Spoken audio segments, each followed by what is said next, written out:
And of course, now it is recording.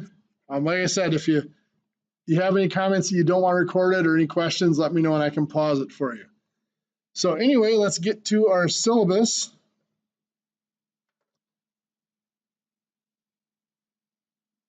Is there anybody in here that has not used Blackboard or is not logged into Blackboard? Okay, that's good. That's a good start. When you go into Blackboard for pre-algebra, Blackboard is not necessarily required for this course, but it makes life a lot easier if you use it. And when you go into Blackboard right now, you'll see this opening announcement, but there are some places that'll be useful for you. Like you click on My Grades, your grades will be posted in Blackboard. They get updated every couple of weeks. I'll make sure they get updated for you. Right now you can see there are no grades in there. Course Tools has a lot of stuff in it, but really about the only useful thing is email. If you can go in there and you can click Send Email, and you can select other students in the class or you can me and send email to them. You can do that through the regular email system, but sometimes it's easier to find their email address through that. The really useful stuff is going to be in course information. This is where my contact information is. My name's Todd Huff. All of you can call me Todd. The easiest way, the best way to get in touch with me is through email, todd.huff@witc.edu. I'll pull this up on the syllabus in a little bit and it'll be a little bigger. I have computers right here, so I check my email at least once or twice a day. So I'll get your messages pretty quickly that way. If you have to call, you can actually dial any of WITC's phone numbers, the 800 number or any campus, and dial extension 5361, and it'll get you to this room. It'll get you to my voicemail. I'm going to drop down to my schedule here quick before I do the syllabus. This is just a quick peek at my schedule. You can see this is my last class of the day on Tuesdays and Thursdays. The way the class is structured, it's 4 hours a week for 3 credits. So about the last 20 minutes of each class is supposed to be time to start on homework and ask me questions. So that's built right in. What I will do is if there's questions in New Richmond or if anybody's at any of the other sites, I always let the network ask questions first because you guys get cut off at some point. Those of you in the classroom, we can stick around and answer questions as late as you need me to. Otherwise, before class and stuff like that is kind of booked up, but anytime you see here where it says office or assigned time, I'm available to answer your questions if you need me to. Those of you in Ray Slate can just stop in this room. This is where you'll usually find me. New Richmond, you'll have to send me an email or give me a call and we can figure out whether we can handle it through messaging or if we need to, we can always set up a session like this to go over stuff as well. Okay, then back to the syllabus.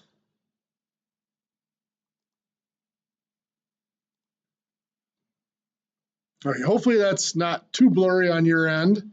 There's my contact information again for you. You guys are here, so I don't need to tell you when and where the class is. Course description. This is a course that's designed to prepare you for your other courses you're going to have to take for your program. Most of you will be going on to take either Math and Business Applications or Tech Math. Some of you might be going on to take Math and Logic. There might be some other variations too in there that come up. Textbook. You guys won't be able to see it very well on your end, but it is the green pre-algebra. Has a lady holding her purse there waiting for a train on the front. Make sure that your book comes with a little card in the front cover that is your access to MyMathLab. Okay, if you buy a used book that doesn't have that, you may have to purchase MyMathLab separately. For this course, all of the homework and quizzes are done online in that electronic format. Just because with being over ITV, it's way better than trying to send homework and quizzes back and forth and grading them that way. So make sure your textbook, it is pre-algebra 6th edition, and the authors are Blair, Toby, Slater, and Crawford. If you have any questions on textbook, let me know and we'll help you get them straightened out. Other supplies for the course. Not required, but highly recommended is a scientific calculator. I don't mean you don't have to have a graphing calculator. That's overkill. If you have one and you want to use it, you're welcome to. Really, all you need is a $12 or $13 scientific calculator that has fractions on it. If you don't have one, I highly recommend the Texas Instruments TI-30. If you do have a scientific calculator, chances are it's good enough to get you through the course. If you're not sure, let me know and I can take a look at it and let you know for sure that it'll do everything we need it to do. I get asked every semester about cell phones as a calculator. I don't have a problem with you using your cell phone as a calculator, but I will say this, my experience is most of the cell phone calculators don't work really as well or not as user-friendly as the regular calculators. I did have a student last year that showed me an app for the phone that does fractions, but for the most part, most of those cell phone calculators do not do fractions. Something to be very careful of, by the way, many of the free calculators on the cell phone are actually a free trial period. And after that free trial period, if you don't pay to keep the app active, it actually will start giving you wrong answers intentionally. Like you'll say 2 + 5 and it'll spit out 13. And so double check them, basically is what I'm saying. Some of them you start getting ridiculous answers, and if you don't notice and you take a quiz that way, it can be interesting to say the least. Our concepts for this course, like I said, we're trying to prep you for those other courses you might need to take. So we're going to look at operations with real numbers, fractions, and decimals. Working with linear equations and solving algebraic equations. Using variables and formulas and algebraic expressions and manipulating algebraic numbers. Working with percents and ratio and proportion. Basic operations with polynomials, algebraic numbers. Some basic lines and geometry and statistics. And then, of course, a ton of application problems. The next line is the one that most students dread hearing, but there are a lot of story problems in the course. And as the course goes on, probably more and more word problems. Really, the biggest skill we're trying to hit here is the ability to break down a problem and figure out how to solve it. And let's face it, life is a word problem. Your boss is never going to walk up to you and say, hey, 3x + 7 = 24, find x. It's going to be a situation that you have to break down. Okay, so grading. 80% of your grade in this course is on unit tests and quizzes. There are 4 units, so 4 unit tests. Quizzes, I think there's like 23 or 24 quizzes. Basically, almost every homework has a quiz associated with it. You will not do a homework assignment tonight. Your first homework will be assigned on Thursday. It'll be due next week, Tuesday. So then your first quiz would be assigned next Tuesday, and it would be due by the end of the day, Wednesday. And I'll show you how those work here in just a little bit. So you have the 4 unit tests, each worth 100 points each. So that's 400 points. You have, what I usually do is I drop your lowest couple of quizzes.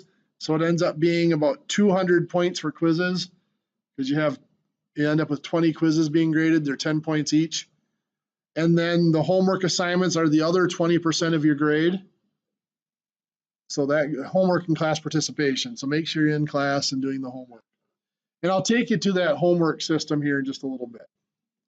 Letter grades follows the standard WITC grading scale for letter grades compared to percentages. If you need to drop the class, or if you think you might need to drop the class, please talk to me first. sometimes students have to, be gone for an extended period of time, or they have work schedules change or whatever. We might be able to work it out so that you can keep doing stuff in an alternative schedule or whatever. So please talk to me before just disappearing from the class. There might be something we can work out and you can stick around and still get credit for it. Academic integrity. I've been told we have to discuss this one this year. Basically, don't cheat. Homework assignments, I don't care who you work with. You can work with anybody you want to. To me, the homework is there to help you learn the material. I give it points just because people won't do it if I don't. But it's really, I don't view homework as a grading tool. I view it as a learning tool. So if you need to have a friend help you with it or whatever, that's fine. The quizzes, I do expect that you're working on those alone. If you have questions, you can certainly ask me those questions. I'll do what I can to help you out. But again, those aren't, I don't want somebody sitting down next to you and working through them with you. And of course, the same on the tests. The unit tests, the 4 unit tests, will be done in class and paper and pencil. So just so you know, that's the only part that's not, the only graded part that's not online will be the unit tests. If you have any needs, whether it's a diagnosed disability, or maybe you just have a hard time doing a test with the camera on you or whatever, please let me know. We can almost always find some way to make you more comfortable and make the class go easier for you. So please talk to me about anything that you think might help you get through the course. And finally, podcasts and videos, like I said, classes are recorded and they are posted publicly. They're just on YouTube, which I'll show you in a second. So if you have any problems with that, let me know and we'll see if we can't make sure we keep your voice or whatever off those recordings. But they are out there. I mean, even if you have friends that you think might benefit from some of them, please feel free to share it with them. Heck, I don't care if you want to invite over a crowd and pop some popcorn on the weekend, put it up on the big screen. It's okay with me. If you charge admission, I get half of the gate, by the way. Has not been a huge money maker so far.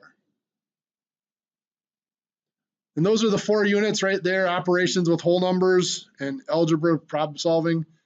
Unit 2 is fractions, unit 3 is decimals, and unit 4 is that geometry and statistics. Any questions on grading or procedures? Okay, so right now there's nothing else in the course information section because this is our first class and there aren't any recordings out there yet. There will be. You can see we're 12 minutes in recording already. Let me go to a different class here from yesterday that has the recording out there. So in this class here, you can see they have all the same stuff there, but at the bottom, they have these links. Those are links to recordings. Now, depending on what web browser you use, if you're using Internet Explorer or Chrome or Firefox or whatever, sometimes you can click those links and they work. The safest way, however, is usually to copy them and paste them into a browser. That usually works the best. And there you can see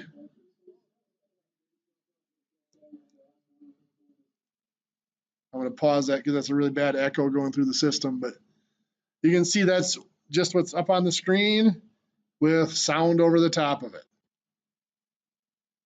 We won't have to go over any more of that. And once you get in there, you should it should bring up a list. So they're organized in folders by class. So you can actually, once you get in there once, you can go up and down the list of videos for the classes. Okay, enough of that. Let's get to MyMathLab here.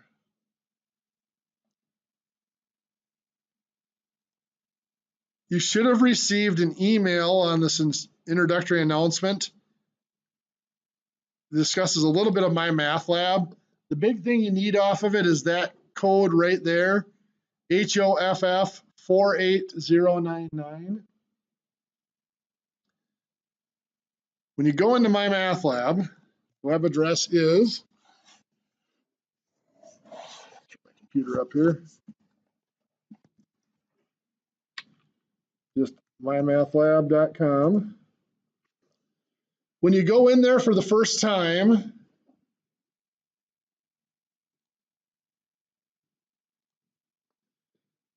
you'll go over here where it says sign up, register now, and you'll click on student. And there's 3 things you're going to need. You're going to need an email account. I highly recommend you use your WITC email account. This makes things simpler if there's problems. And make sure you write down the email, write it down in your notebook or whatever for the class, the email address you used, and then what you put in for the password. Every semester, I have 1 or 2 people that they think they've got it down. They think they've got it memorized, and they go to log back in, and the password, they had to change something with their password or whatever, and it's not what they thought it was, and they can't get back in because they forgot their password. So make sure you're writing that down as you sign up for this. The course ID is what I just showed you, the HOFF 48099, which we'll need. And then that access code, that's the thing that's on that card in your textbook. You actually have to scratch it off like a lottery ticket and enter that code. It's like 24 digits. It's quite a long code. You'll click register now. This is where you have to enter my course code, HOFF 48099. And that lets MyMathLab know what class that you are trying to register for. If you used MyMathLab for stuff before, you can sign in. Most of you will have to create an account. So this is where you enter your email address. Again, make sure you're writing this stuff down as you put it in. Your email address and your username and your password. Make sure you write those down so you have them. And then you just have to put in your information, your first and last name, select your security question in case you have to reset your password, and put in your answer, and then of course accept it. The next page, I'm not going to put all this information in, but the next page then is where you'd have to enter that code out of your textbook. Be very careful because it's a pretty long code and it is case sensitive, so if it's capital, it has to be in capital letters. So once you have registered, it should take you to the class. Every time you go into MyMathLab after that, when you get to this point, rather than having to click down here, you're just going to click sign in. It'll take you to the sign in page where you can put in your username. I always recommend that you use your username just be your email address unless it's really complex. Put in something a little simpler. And then your password. And you're in. Most of you will only see pre-algebra fall 2017 here. I, of course, have a couple there. When you click on that class, it'll take you to a page that looks like this. This is the course home screen. Right now you can see it has some homework assignments listed here. That'll be incomplete because it only lists 3. The easiest way to go through it to find those assignments, on the left side here, you can click on homework. So what I just clicked on there, it's the homework button. And you can see here all of the homework assignments for the whole semester are sitting there. You can work ahead if you want to. I don't recommend you get too far ahead because you still got to be able to take a quiz on it. And if you're too far apart, you might forget what you're doing. But the homework assignments, it says right in the title of the homework assignment, due September 5th at 6 p.m. So the reason I do 6 p.m. is that way you do have time to come to class, ask me some questions if you need to, and then you do have computer access at both campuses. You can go and finish it up quick right after class based on what questions you needed to ask. So the first assignment, like I said, will be due next week, Tuesday at 6 p.m. So that'll be the first homework. And then there's usually a homework assignment due every class then after that. Unless there is a test the previous class, then there won't be homework on those days. So yes, there are 26 homework assignments. I will drop the lowest one. So you will get graded on 25 homework assignments. The next button down is quizzes and tests. If you were to click on that right now, all that would appear, oops, I've got one quiz that's a problem there right now. All that should appear are tests 1, 2, 3, and 4, and then a final test. The tests 1, 2, 3, and 4, those are just posted as announcements. You won't take them here. Those are the ones we'll take in class, paper and pencil. In fact, if you click on it, should only be like one problem in the thing. It should be kind of a silly, easy problem.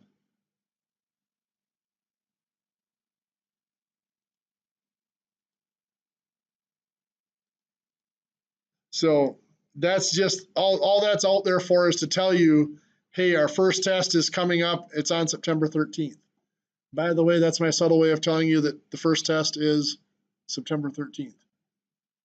So that'll be in class, Unit 1 test. That quiz won't be there after a while. I'm going to get that out of there. Something got set wrong in it, apparently. But you do have to be careful. Like next Tuesday, the first quiz will be assigned. So that for quiz 1 will appear at the top of that list. So it won't be there until then. You won't be able to see it. It'll be there from, I believe it starts at 4 o'clock. So about a half hour before the start of class. It'll appear and it'll be there until midnight the next day. So that first quiz, you could start it before class next Tuesday if you wanted to. I don't recommend it because you still got time to ask me questions and stuff. But from that point, you have the rest of the night after class and all of the next day on Wednesday to complete the quiz. So make sure you do that. If something comes up with work or whatever that you can't get it done, let me know. I will extend 1 or 2 quizzes for you, or if there's some major circumstance, I'll extend them for the class. But after 2 of them, usually it's half credit for taking a quiz within it, but it has to be done within a week of the due date for half credit.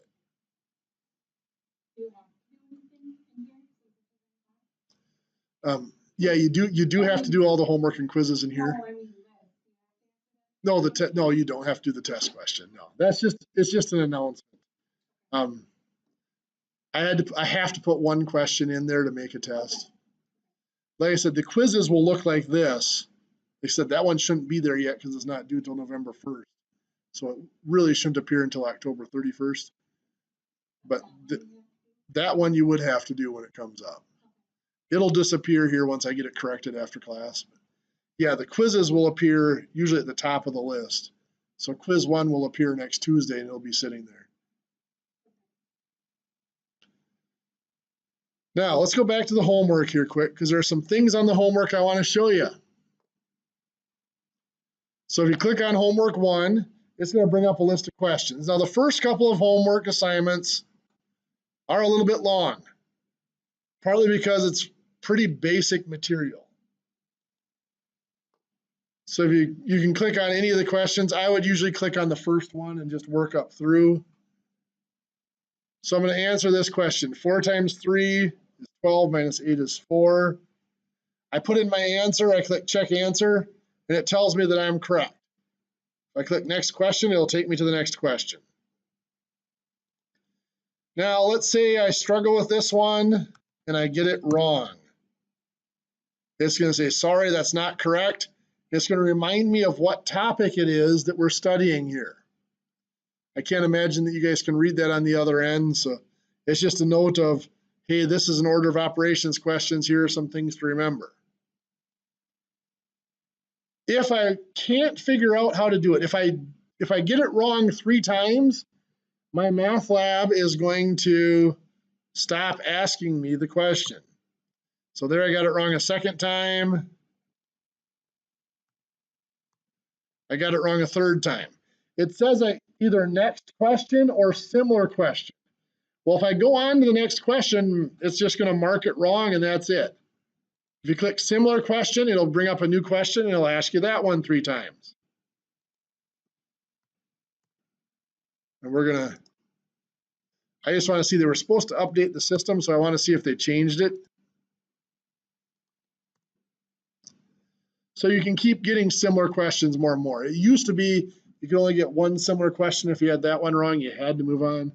So it'll keep generating new questions. So you can keep answering that question as many times as you need to. Notice it changed the numbers. It's not the same question anymore. It changed the numbers there. Now, rather than just sitting there and go working over and over again on that question to get it right, there are helps over here. It says question help. If you click on that, there are several things here that are useful. The first one that I would recommend is this second one on the list. It says view an example. If you click on that, it's going to bring up another question similar to the one we're doing, but with different numbers, and it's going to walk you through it step by step.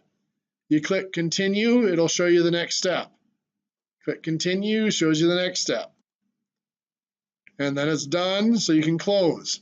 So that hint might be able to help you get through this question. If you still can't do it after that, the next thing I would suggest over in the question help, the top one is help me solve this. The reason I don't suggest that one first is that'll actually walk you through this exact question, and it's going to make you do some of the work. Like here, it's going to ask you, what is 6 squared? So you have to put in 36. By the way, you notice what popped up down here? If I have to enter a fraction, I can click on that, and it gives me the little fraction template or whatever for that. So I'm entering in the 36. That's correct. It moves me to the next step. Now the next step wants me to do 4 times 36. I'm going to get it wrong. That's not correct. Double check your multiplication. So we try it again. Hey, we got it right, so we can move on to the next step. Well, that's our correct answer, so we're done. So now notice that since it just walked me through that question, it changed the question again. It's new numbers. But again, it's the same type of question, so maybe that'll help us get through it. I can access, if I click on textbook here, it'll take me to the section, electronic version of the textbook, to the section that this type of problem is covered in. Some questions have videos you can view that'll help you with the concept that's in it. And if you are stumped and can't figure it out, there's Ask My Instructor. If you click on that, it brings up a little thing that marks that question, and it gives you a spot where you can write a note. Then it sends me an email. It says, I'm struggling with this question. I don't know what to do. I think I've got the right answer, but I enter it and it tells me it's wrong or whatever. Please, if you have a question that you can't figure out, please use this. Don't just send me an email saying I'm having a problem with question number 58 or whatever, because they are generated electronically. If I go into question number 58, it most likely will not be the same as your question number 58.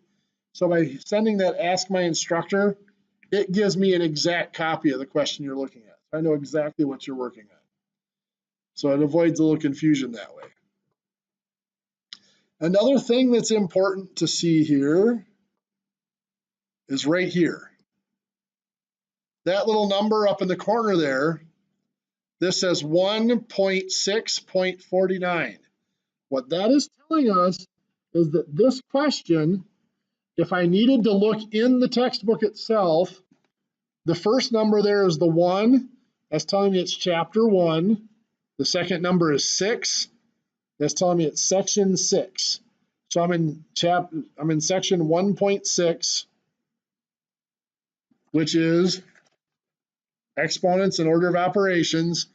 And then the 49 is telling me that if I look at the end of section 1.6 in the homework, if I look at question number 49, that question should be similar to the one that we're working on here in MyMathLab.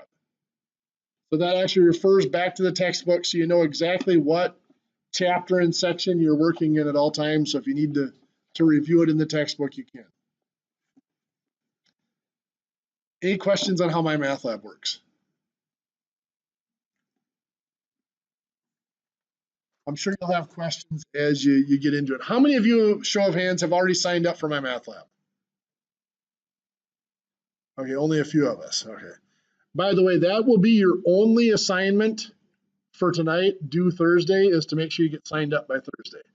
That's why I don't do any homework on the first night, is so you have a chance to get signed up. Now, as you saw here on the homework assignments, you can attempt the questions as many times as you want to. It checks each question every time you get done with a question. and you can leave the assignment and go back into it and work on it more later, as many times as you want to up until the day it's due. Past the time it's due, like this one is due at 6 o'clock on September 5th. Past that time, you can still go in and work on it.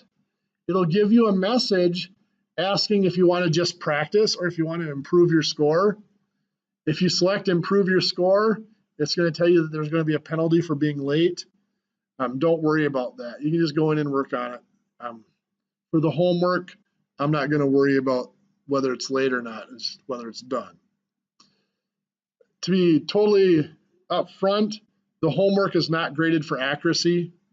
So when I look in the grade book, if you've got 75 or 80% on the homework, that tells me you did it.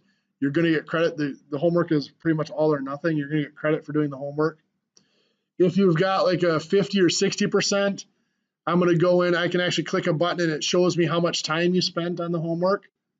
And if you got like a 50%, and I look in there and you spent 2.5 hours on the assignment, obviously you're going to get full credit. You put in the time, you're just struggling with that concept. If you have like a 12% and I look at it and you spent 14 minutes on it, well, you might not get full credit for that homework. So just as long as you're doing the homework and putting in the effort and trying every question, you should get credit for it. Now that's the homework. The quizzes are a little bit different.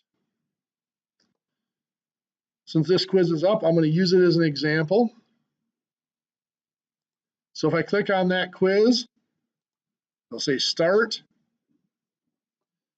The quizzes, I'm not going to get that list of questions, although I can, jump around here. I can pull down and it'll give me that list so I can jump from one question to the next. It'll ask me to solve this one. I put in my answer and I move on. I'm just going to put in an answer. Notice it doesn't give me the option to check my answer here. It won't do that on a quiz. So on a quiz, I have to answer all the questions, and then I can click Submit Quiz up here. Once I do that, it'll tell me what my score is. A quiz can be, a homework you can do as many times as you want to. A quiz can only be done twice. So if you take the quiz and you don't like your score, you can go back and do the quiz again. Now you have to do the whole quiz again. Now, unless you get a perfect score, I recommend you do that because the system will automatically take the higher of your two scores. So there's absolutely no penalty for trying again. Even if you do worse, it's not going to hurt your grade. So unless you've got a perfect score, no reason not to take it a second time. The quizzes at the due date, they will absolutely lock up and you can't get back into them. So you'd have to contact me and I would have to reopen them for you. Even if you are in the middle of a quiz at 11:59 p.m. on September 6th, that quiz will, this one's actually November 1st, but it will actually stop you and shut off for exactly where you're at in the middle of the quiz. So make sure you give yourself enough time to complete them.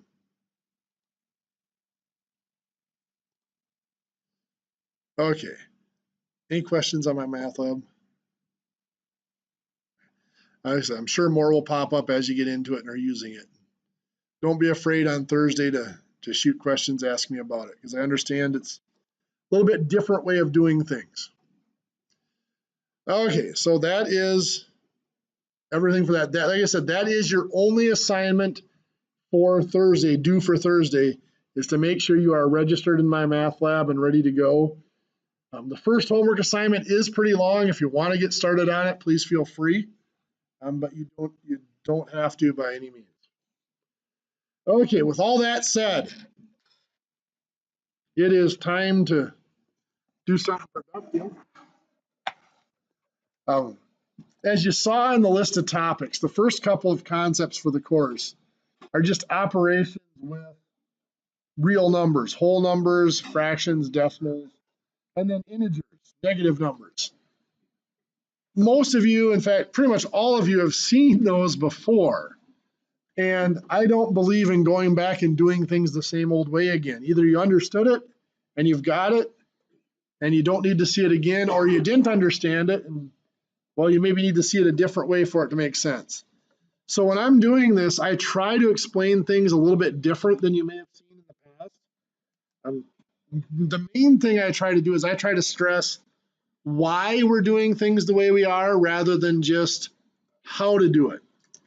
I've found a lot of people can be very good at doing math, have absolutely no idea why they're doing it that way. So to give you an example, let's talk about one of the absolute simplest concepts in math, but also one of the most misunderstood, and that is a number. What is a number? Well, if I put a 4 up here, show of hands, how many of you would tell me that that's a number, that 4 is a number? Most people would. Some of you are a little suspicious because you know there's something coming here. 4 is an amount. It tells us how much. It's technically a numeral. To be a number, we not only have to be told how much, but we have to be told of what. For example, 4 cows is a complete number because it gives us an amount, which is the 4. I'm going to refer to that as the count. And it also tells us what it is we have 4 of. That's the cows in this case. I'm going to refer to that as the name. Now, this is not my way of requiring you to put units on everything, and that's not my purpose, although it is important. I don't take off points on tests or anything like that if you don't put the units on your number. But it's important to understand those two parts of a number and how they interact to understand how our main, most basic math operations work. So let's look at a number in our most basic math operations here of addition and multiplication. Now, some of you might be thinking, where'd subtraction go?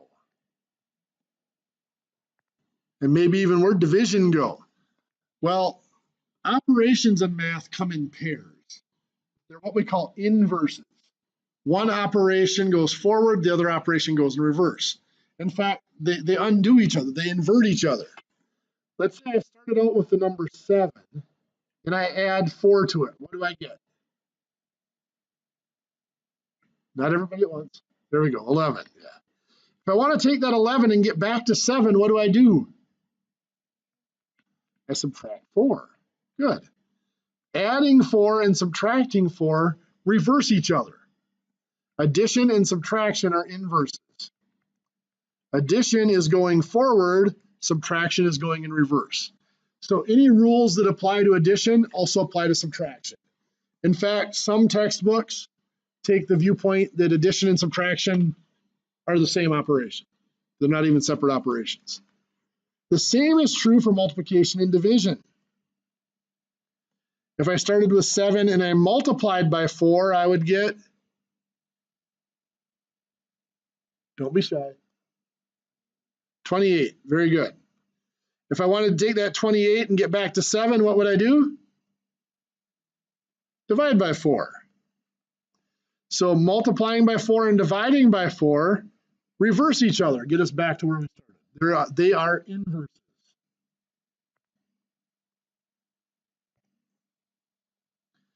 So now let's look at our numbers here in those operations. Let's take something like 3 inches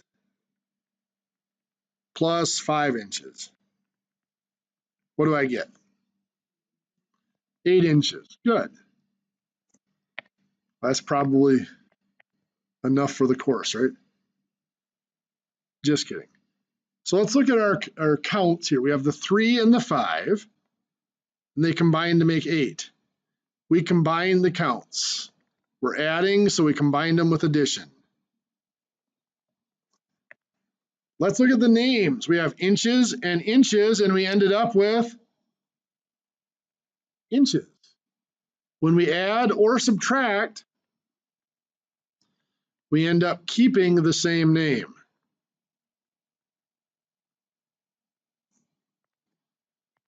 Well, that might not be groundbreaking material for you, but there's a very slight and important difference when we multiply. If I have 3 inches times 5 inches, what do I get? 15, not inches, but inches squared. Very good. When we multiply numbers, if I look at my counts, I have 3 and 5 again. We still combined them, but we're multiplying, so we combined them with multiplication. So we still combine the counts.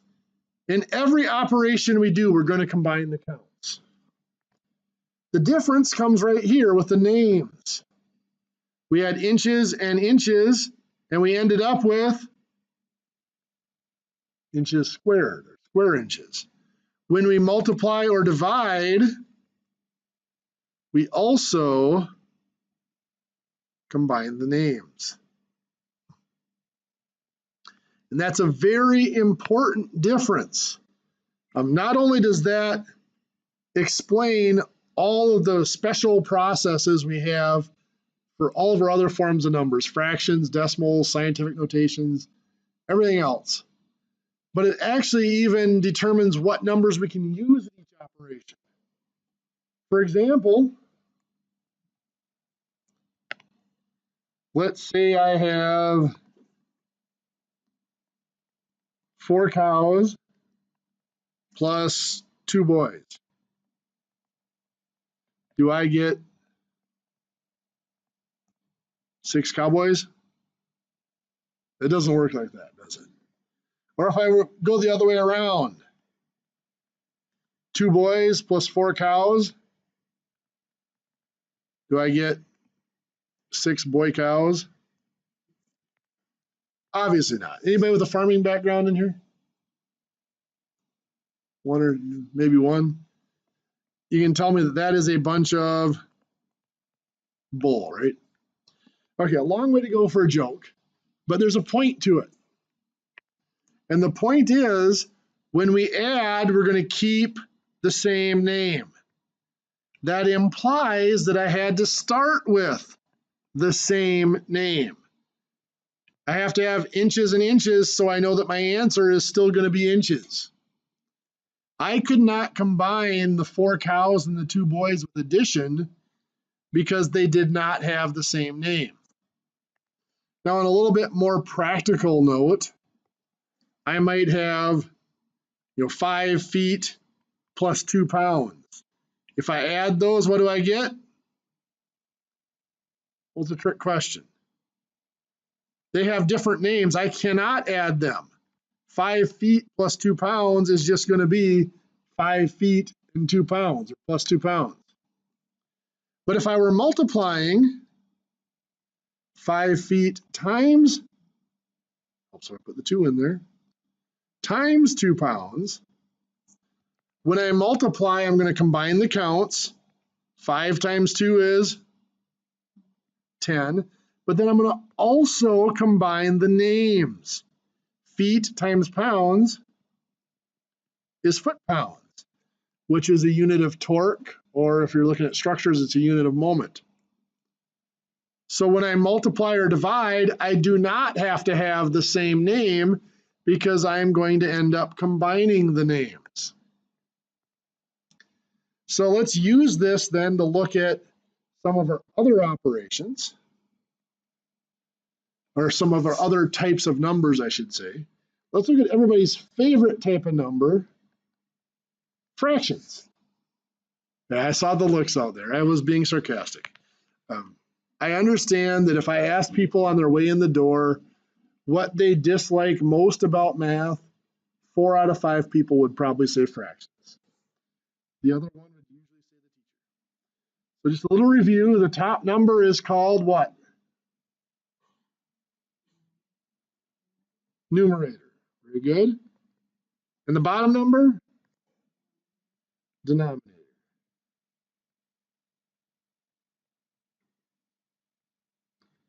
I don't know if you caught me pausing there, but just a little side note. I am a horrible speller, and my handwriting sometimes sucks too. If anything ever appears up here that you can't read, I assure you it was intended to be in English, but I either just butchered the spelling or my handwriting was way off. So please don't ever be afraid to stop me and ask me what something says. I promise I won't be offended. So anyway, back to our fractions. We have a numerator and denominator. The numerator, every 10 years, our government does a census where it sends out people to numerate the population. What are they doing? They're counting. A denominator. Well, we have different denominations of money, different denominations of organizations. To denominate means to classify or to give a name. Most people look at fractions and they see two numbers, but it is not. It is a single number with two parts. We have 3 of something here, just like having 3 inches or 3 cows. Here, what we have is 3/7. So the 7 is not a number, it is a name. When we look at fractions in more detail, we'll talk about what it means to have a name of 7. For now, we just need to know that it's the name. So if I want to add fractions, back in like 3rd grade, when you first learned to add fractions, your 3rd grade teacher told you in order to add or subtract fractions, you must have the common denominator. There it is. Well, that's nothing new for fractions. Anytime we add numbers, we must have the same name, add or subtract numbers. And then how did we add those fractions? We added the numerators. 3 plus 2 is 5. And then what? Keep the common denominator, the 7th, right? Again, that's just like adding whole numbers. You combine the counts and you keep the same name. If you're multiplying 3/7 times 2/7, how were we taught to multiply that? Not cross multiply, but just multiply straight across. Right? 3 times 2 is 6, and then 7 times 7, 49. Again, that's not any special process for fractions. That's how we multiply all numbers. You combine the counts, and then you also combine the names. Well, what if we have like 1/4 plus 3/5? Can I add those the way they're written? No, they have different names. And when we look at fractions in more detail again, we'll look at how do we change the names so that they're the same. So for, oops, the screen went away. So for now, we just can't add those. We can't combine those with addition because they don't have the same name.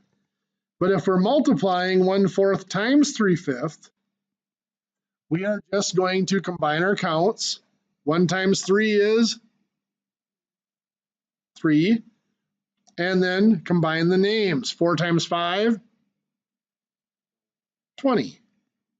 This group is really going to have to contain their enthusiasm at this kind of night. It's overwhelming. Sorry. I'll try to contain my sarcasm. So you can see the rules, these special rules we learned for fractions are not special.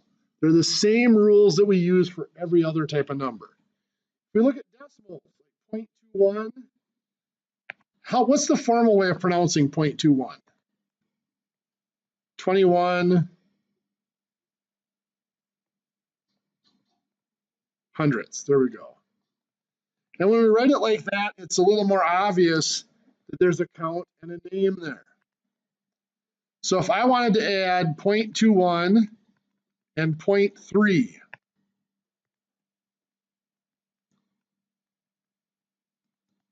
is that going to work? No, why not? The decimal points have to line up. Why? Third grade teacher said so. Well, yeah, unfortunately, that's true. This is 21 hundredths. This is 3/10. They have different names. Fortunately, I just put a 0 there, and now that's 30 hundredths. With that 0 in there, the decimal point automatically lines up.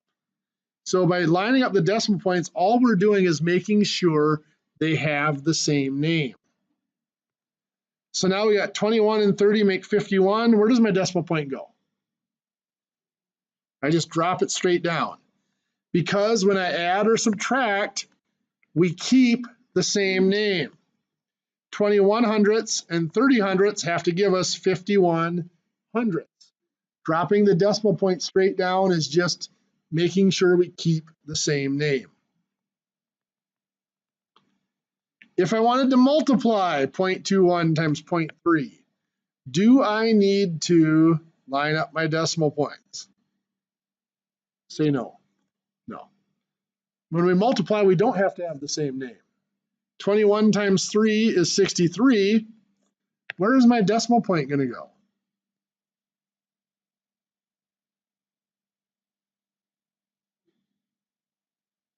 I have to put in a 0 and then the decimal point, right? Why?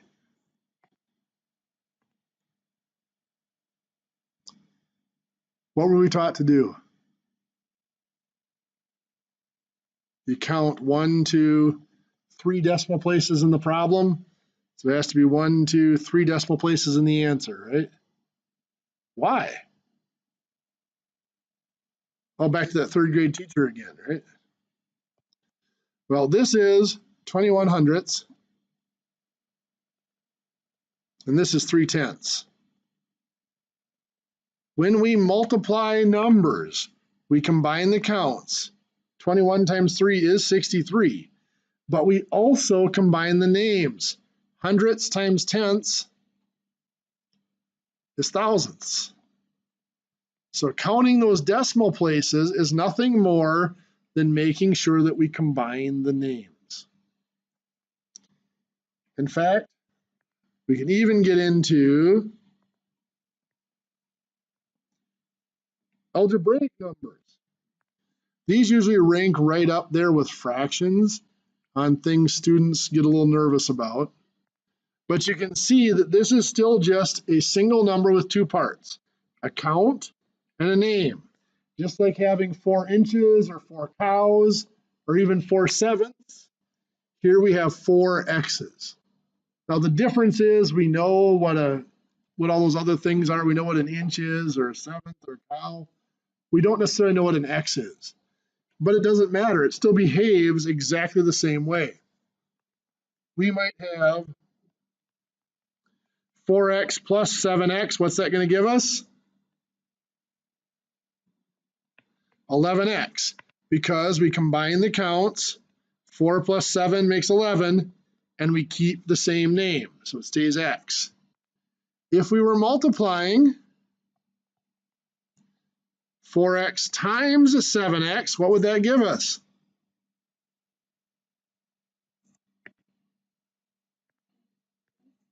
(28x squared). Very good.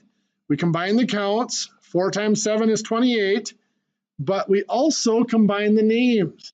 Just like inches times inches became inches squared, x times x becomes x squared. If I have 5x plus 2y, what do I get? Trick question. 5x plus 2y. Just like 5 feet plus 2 pounds stayed 5 feet plus 2 pounds, the same here. These do not have the same name. We cannot combine them any further with addition and subtraction. However, with multiplication, if it was 5x times 2y, well, we're going to combine the counts. 5 times 2 is 10. Then we're also going to combine the names. X times y as xy. Just like feet times pounds became foot pounds, x times y becomes xy. When we multiply, we do not have to have the same name because we're just going to combine the names. So you can see there are a lot of similarities in everything we do. The secret to getting good at math is patterns. The patterns are everywhere in math, and once you see those patterns, it's a lot easier to remember concepts because they look the same. Now you might be looking at the stuff we just discussed and wondering, Well, how does that work with the larger numbers we do every day if we don't have labels on them? Well, the labels are kind of built in. And let me show you what I mean by that. It brings us to another concept that's very simple, but often misunderstood and undervalued, and that is the concept of place value.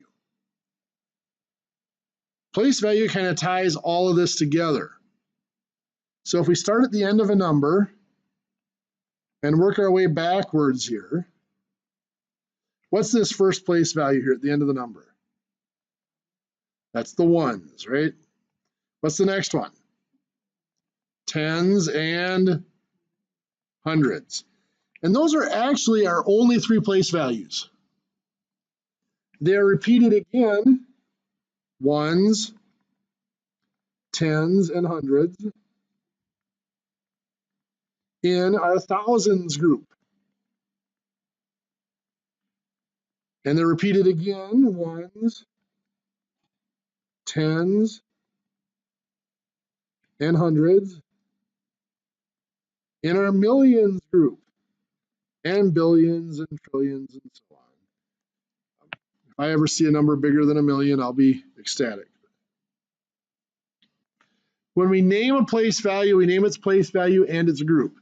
So this here is just the tens. This is the 10,000s, the 10 millions, and so on. Now, I'm not going to insult your intelligence by going through how to pronounce numbers and stuff like that. But there are a couple of things from this place values that I want to make sure you understand. One of them is what's really meant by like 635. We're used to seeing that as a number, but it's really just an abbreviation. The full form of that number would look like this: 600 and 3 tens and 5 ones. Some of you may have actually done this when you were younger. They called it expanded form. It's the full form of the number. And when you see a number written out like this, you can actually see that every digit has a count and a name. This is not just a 3, it's 3 tens. So when we look at our operations in a little bit, that's going to be very important on how that all fits together. The other thing that's important about place value is if you're asked to round. So I ask you to round to the nearest 100, and I give you the number 6,742. Well, most of you know how to round that, but let's take a look at what this really means. If I'm asked to round to the nearest 100, what it's asking me to do is envision a number line that's numbered in hundreds. So I might have like 6,600, 6,700, 6,800, 6,900, and so on. And then consider this number 6,742. And if I put that on the number line, which one of those hundreds would it be closest to? Well, it's closer to the 6,700. So when I'm asked to round to the nearest 100, I am literally being asked which 100 is it physically closest to, nearest to, on the number line. Now, we don't want to have to draw out number lines every time we round numbers. So the way we've been taught to do that, we're rounding to the nearest 100, so we find the digit in the hundreds place. What digit of this number is in the hundreds place? The 7. And then to tell whether, so that 7 tells us that we're between 6,700 and the next one up, which would be 6,800. Then to tell whether we round down to 67, or if we round up to the next one of 68, we look at that next digit. In this case, it's a 4. Well, right in the middle between the two would be a 5. If that next digit is a 1, a 2, a 3, or a 4, we know that it has to be closest to the one down below, the 6,700. If that digit were a 6, a 7, an 8, or a 9, of course, it would be closest to the next one up. Well, what if that digit were a 5? 6,753. This is the hundreds digit. The next digit's a 5. 5's right in the middle. What have you been taught to do, though, if that next digit's a 5? Round it up. That would also be rounded up to 6,800. Now, if I asked you why, your answer would probably be because, well, we just do. We accept that we round up the 5s. Well, there's a reason for it. This isn't just 50, it's 53. Well, 53 is slightly past midpoint. So the reason when we see that next digit's a 5, the reason we always round it up is any of the digits that come after it put us past that halfway point. So it really is closer to the next one up. The only time it would ever really be a problem is if it were exactly 6,750. Now it really is exactly halfway between 6,700 and 6,800. What have we been taught to do with that, though, still? Still round it up. Anytime you see a 5, we round it up, just because most of the time it is closer to the next one up. 99.9% of the time when you round, that's the way it's done. If you get into engineering, some of your older architectural, structural engineers, and especially in mechanical design, because of error buildups can be an issue, they do have processes where if that next digit's a 5, sometimes they round it up and sometimes they round it down. We're not going to get into that in this class, but just be aware if you ever saw that happening, it is actually an engineering thing where sometimes 5s do get rounded down. If it's something you're really curious about, come and talk to me and I'll show you sometime outside of the regular lecture. By the way, since we're talking about number lines, I want to show you this. Remember these old questions where you're asked to fill a symbol, put a symbol in the blank? So you'd put in here the less than symbol, 7 is less than 13. A lot of people have a hard time remembering which way the arrow points. We've all been taught, think of it as an alligator, and the alligator wants to eat the larger number, which is kind of cute, but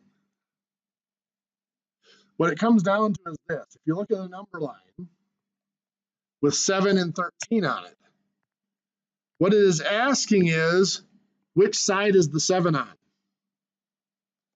Well, here's the 13. The 7 is on this side. That symbol comes off of the arrowhead at the end of the number line. Okay, enough of that. On to the more useful stuff. Let's look now at our operations with these numbers now. If I go to add 372 plus 424. As we saw earlier, these are just abbreviations. The full form of this number, 372, is really 300s and 7 10s and 2 1s. So we'll do the same with the second one. 424 is really 400s and 2 10s and 4 1s. When we add or subtract, it's always been stressed to us that we have to line up the columns, right? Just like lining up the decimal points. Well, the reason for that is when we add or subtract, we can only combine things with the same name. Now, we mentioned earlier, every digit now has a count and a name. This is 7 10s. It can only be combined with addition with other 10s. We can only combine it with the 2 10s. We line up the columns so that we make sure we're only combining them with other things with the same name. Once it's lined up, we go ahead and just add the columns. 300s plus 400s is 700s. 7 tens plus 2 tens is 9 tens. 2 ones plus 4 ones is 6 ones. So we get 786. Now, some of you might have noticed I did something a little bit strange there when I added. Anybody pick out what it was? Yeah, I started on the left side and I went left to right. Normally when we add, we start on the right side and work our way back to the left. What's the reason we do that? In case we have to, I heard somebody mumble it there, carry, right?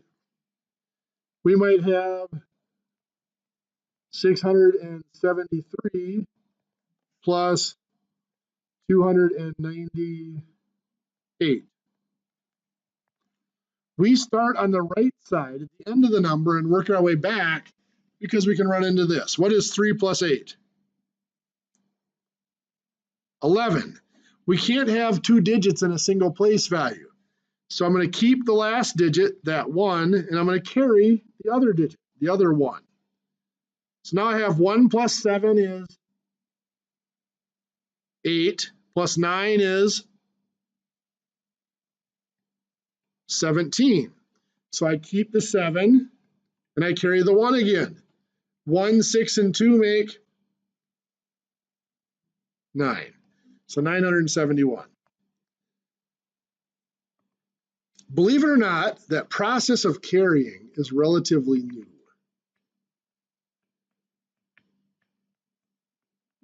There are several popular other ways of adding before that process of carrying came along. One of them looks like this. Just like I did before, you start at the beginning of the number. 6 and 2 makes 8. 7 and 9 is 16, so 6 drop the 1. 3 and 8 is 11, so 1 drop the 1. 971. Get the same answer every time. Now, I'm not trying to change the way you add numbers. I'm trying to make a point. We've always been told that there's only one right way to do math. Only one right way to add numbers. There's not. I could show you 4 or 5 ways to add numbers that'll work out every time. They look different. Now, I'm not going to show you those because I don't want to confuse you. But just because the way you do something might be different than what I show you doesn't necessarily mean it's wrong. Or just because you do it a little different than the person next to you doesn't mean it's wrong. Now, to be honest here, I accept that you guys have calculators and you're probably going to use them, and that many of you would probably not write this out on paper and start adding those up by hand. But before you punch it into the calculator, I would ask that you estimate and look at it and think about it a little bit. Before I put this in the calculator, I'd look at this and say 673 is close to 700. 298, that's close to 300. 3 and 7 adds up to 10. That's hundreds is 10 or 10 hundreds or 1,000. So I'm expecting an answer close to 1,000. So when my calculator spits out 971, I know that's reasonable. Because if you're anything like me, I've got these kind of fat, clumsy sausage fingers. When I punch buttons on the calculator, it's not uncommon for something like this to happen.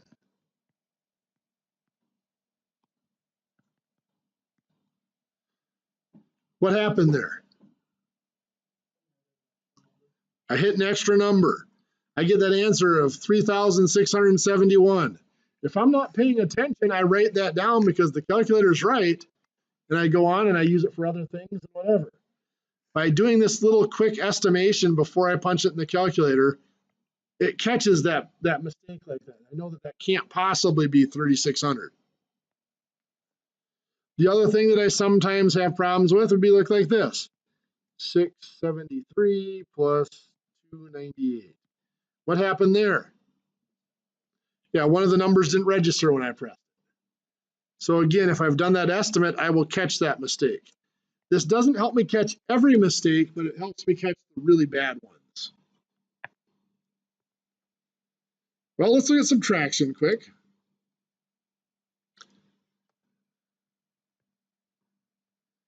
$768 minus 256. I'm not going to write these out in their full form because I think you get the point that we have to line up the place values when we add or subtract, because we can only combine digits that have the same place value. Once we've done that, we go ahead and subtract. 7 minus 2 is 5. 6 minus 5 is 1. 8 minus 6 is 2. Now, what did I do again? I did left to right. Normally, we go the other direction when we subtract, in case we have to not carry when we subtract, but borrow. There it is. We might have 817 minus 298. We will start on the right and work our way back to the left, because we might have to do 7 minus 8 is, can't do it, can we? What do we have to do? Borrow from the 1, that's a 0, and this becomes 17. 17 minus 8 is 9. 0 minus 9 can't be done, so we need to borrow from the 8. This is a 7, and this becomes a 10. So now we have 10 minus 9 is 1, and then 7 minus 2 is 5, 519. Now, by the way, that process of borrowing is also relatively new. One of the ways that it was done before borrowing was the big thing. Would look like this. 8 minus 2 is 6.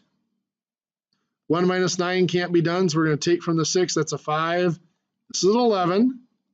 11 minus 9 is 2. 7 minus 8 can't be done, so we're going to take from the 2. It's a 1. This is a 17. 17 minus 8 is 9. You get the same answer. Again, I'm not trying to change the way you subtract. I'm making that point that there is more than one correct way of doing things. Again, I acknowledge that you have calculators and you will use them. But I would look, before I punch this in the calculator, I would think 817 is about 800. 298 is about 300. When I subtract, 8 minus 3 is 5. I keep that same name of hundreds. I'm expecting an answer around 500. 519 is close enough. I'm relatively comfortable with that. Any questions so far? Okay. Multiplication. Before we talk about multiplication, I want to talk about a basic multiplication fact, like 5 times 3. Before we memorized our multiplication facts, before we knew that 5 times 3 was 15, how did we figure it out?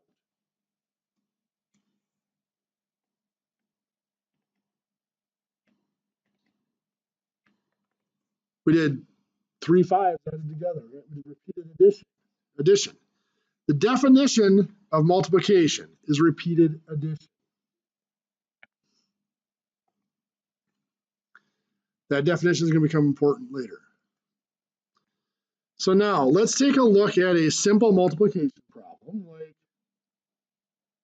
let's do 31 times 23. And this one I am going to write out in its full form. So 3 10s and 1 1, and 2 10s and 3 1s. When I multiply, do I have to have the same name? No. So the 3 10s here not only can combine with the 2 10s, it can also combine with the 3 1s. In fact, every digit in one number can combine with every digit in the other number. And that's really all that long multiplication is an organized way of making sure that every digit in one number gets combined with every digit in the other number.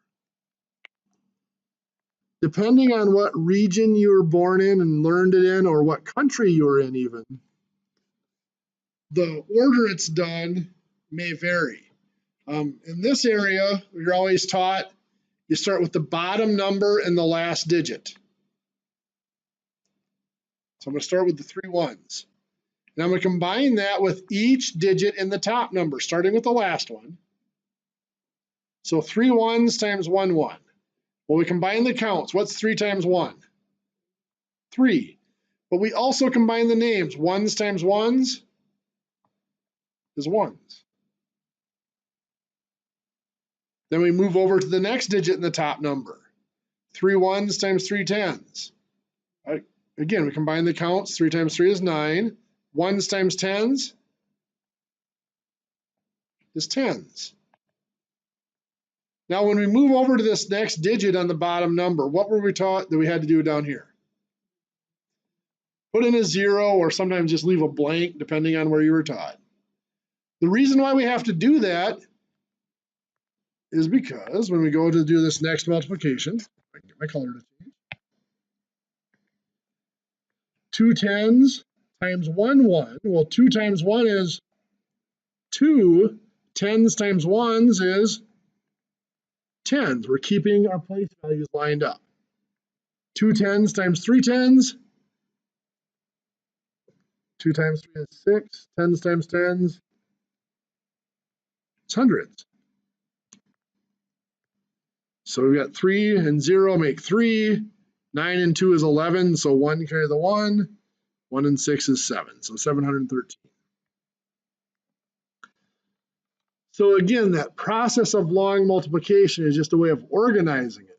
All we are doing is combining every digit in one number with every digit in the other. Now again, I acknowledge you're going to use a calculator, so I at least ask that you look at this and say that's about 30. 23 is about 20. 2 times 3 is 6. Now here's where you have to be careful. Tens times tens is hundreds, so that's 6 hundreds. The shortcut for doing that is what? Your 3 times 2 is 6. You've got 1, 2 zeros. You put 2 zeros in your answer. So if I had like 4,000 times 200, 4 times 2 is 8. I have 1, 2, 3, 4, 5 zeros. That's 800,000. Okay, that brings us to division. Division is where our night is going to end when we're done. Division is the one operation that has been manipulated and abbreviated and shortened in an attempt to make it easier, but they've reduced it to the point where we don't even recognize it anymore. Remember, I showed you up above multiplication. 5 times 3 is repeated addition. We've also mentioned earlier in the class that division is the same as, it follows the same rules as multiplication, just in reverse. So it would make sense if I give you something like 24 divided by 8, that I could treat that division as repeated subtraction. Take 24 and subtract 8 is 16. Subtract another 8 is 8. Subtract another 8 is 0. I subtracted 8 1, 2, 3 times. 24 divided by 8 is 3, because I can subtract 8 3 times. That's where our remainder system comes from, by the way. Like 30 divided by 7. What's 30 minus 7?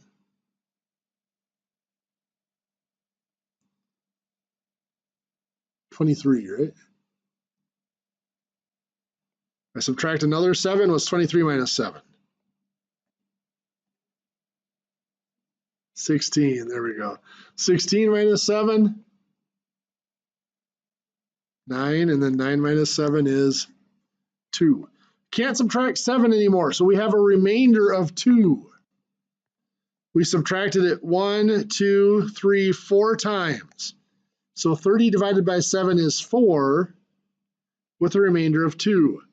Now as the course goes on, you'll see that we'll make that as 4 and 2/7, or as a decimal 4.28571429, or other ways of expressing that remainder. For right now, we're going to leave it as a remainder. Let's work our way up the ladder here a little bit. Let's say I have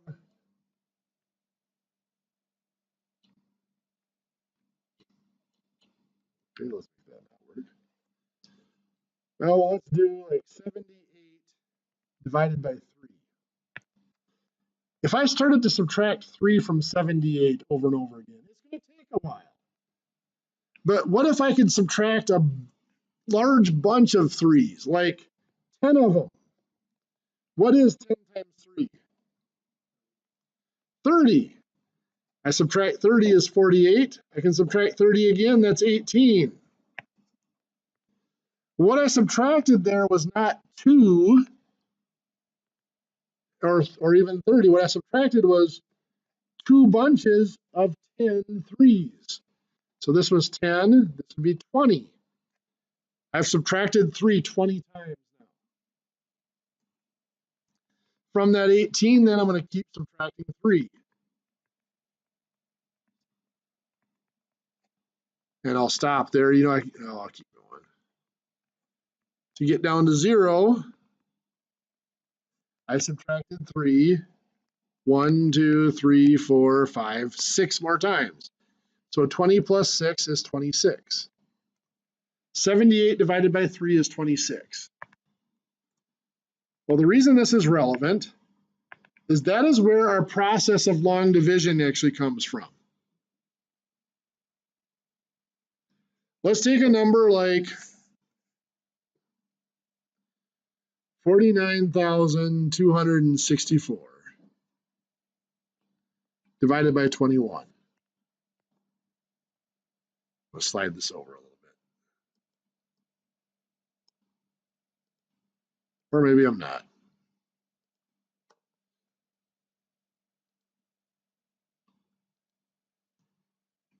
I'm not about to start subtracting 21 from 49,000. We don't have that kind of spare time. But I might be able to subtract it in large groups and make it go faster. Well, how do I know what size group to use? Well, it comes back to place value. We look at this number that we're dividing. What's the largest place value here? What's the place value on that 4? 10,000, right? What is 10,000 times 21? Well, it's 210,000. Can I subtract that from the 49,000? No, it's too big. So I go to the next place value, 1,000. 1,000 times 21 is 21,000. Can I subtract that? I sure can. In fact, I can subtract it twice, right? 21,000 times 2 is 42,000. Leaving me with 7,264. Well, I need to answer the question, how many 21s did I just subtract? Well, I did a bunch of 1,000 and I did 2 of them. So 1,000 times 2 is 2,000. I just subtracted that 21 2,000 times. That's where the 42,000 came from. My next place value would be 100. From the 1,000, the next one's 100. So 100 times, the screen went away again. Okay.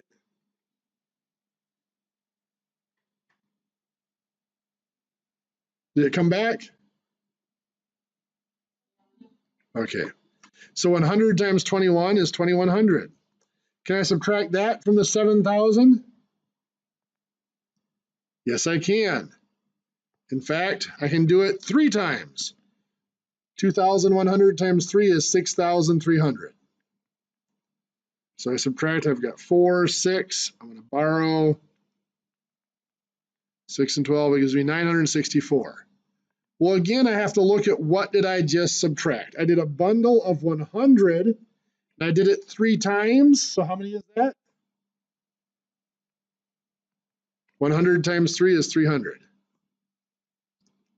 My next place value is tens. 10 times 21 is 210. Can I subtract that from the 964? Yeah. I do it, what, 4 times? 210 times 4 is 840. Leaves me with 124. Again, I just subtracted a bundle of 10 of them 4 times. What is 10 times 4? 40. So that was 40 more 21s. Well, now I'm down to just the ones place. 1 times 21 is just 21. Can I subtract that from 24 or 124? 5 times, right? 21 times 5 is 105. Leaves me with 19. So I subtracted it 5 more times and there's a remainder of 19. So when I take 49,264 divided by 21, the answer is 2,345 with a remainder of 19.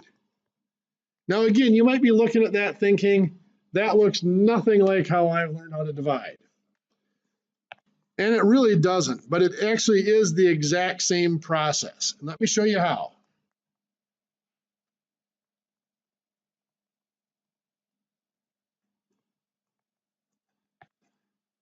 What we were taught to do looked something like this. Again, slight variations depending on the region that you were taught in. But we're going to take 21. Does 21 go into 4? No. So I leave it blank. Did you guys just lose my screen again? Okay, there was a strange flicker, so I wanted to make sure. So we leave it blank above the 4. That was just what we did here. We tried the 10,000 and it was too big. So we move over to the 9. Does 21 go into 49? Yeah, twice, right? So we put a 2 here. 2 times 21 is 42. We subtract to get 7. If we look at what happened here,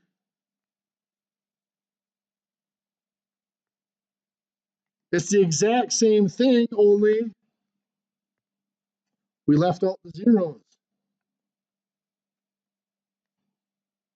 So it really is the same process, it's just been abbreviated. In our next step, we brought down the next digit. Some people actually bring down all the digits, kind of like what we did over here. We'll just bring down one digit. 21 into 72 is 3 times. 3 times 21 is 63. It's 9 left over. Again, it's exactly the same as what we did here. We just left off all the zeros. Does that make sense? I'm not going to keep going with that because I'll let you guys fill in the details there. And again, I acknowledge that we have calculators and we're going to use them. So again, I would suggest you look at this to estimate it and say, okay, this is about 50,000 divided by about 20.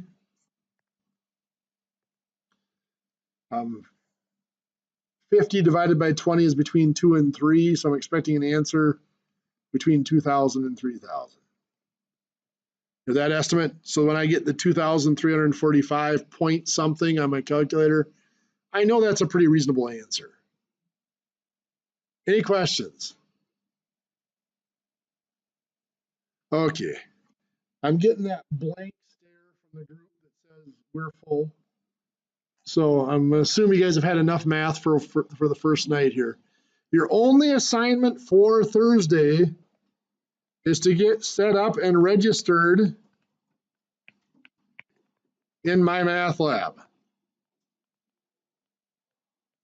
I would suggest that you start the first homework assignment just to make sure you know how to work everything so that we can answer questions on Thursday if need be. But there is nothing else due for Thursday. other than just to get registered and make sure you're ready to go. With that, those of you here at Rice Lake, there is the computer lab next door that is open for us to use. If you want to go try to get registered now, you're welcome to. At New Richmond, I believe the library or one of the computer labs is supposed to be open for you. I will be on the network here until at least 5:20. So if you want to try to go get registered, you can, and I'll be here to answer questions.